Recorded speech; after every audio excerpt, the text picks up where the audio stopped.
when it comes to commonalities on what you've noticed that has helped or hindered women in leadership or in a professional capacity, can you give us more insight into what you've seen when it comes to the leadership morphing that women have had in the professional space? Angela, it's been fascinating. And as you know, I also host a podcast called The Edge, and it features executive women in recruitment. And when I get asked that question, I really look at, what are some of those commonalities that women have? And, one of the biggest things is the confidence piece and imposter syndrome and not being our own best champions. And really, I think about some women on the podcast who have said, I just didn't ask. I just kind of kept waiting for my promotions and things to happen.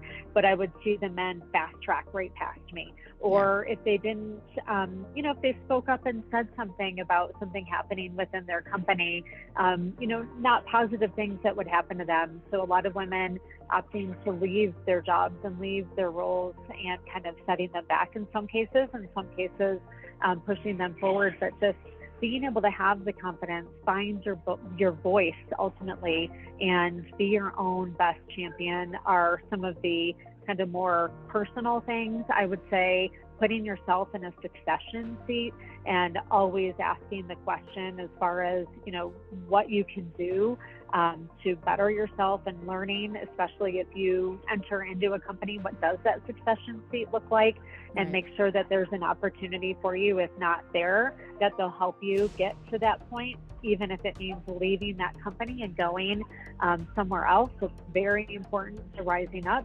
And then also putting yourself in a role, in a position where you're learning how a company operates. It amazes me how many people in general don't understand the basics of what makes even a staffing company profitable or successful. You have to understand the ins and outs of the business and how to run the business to be able to keep getting promoted up into the company.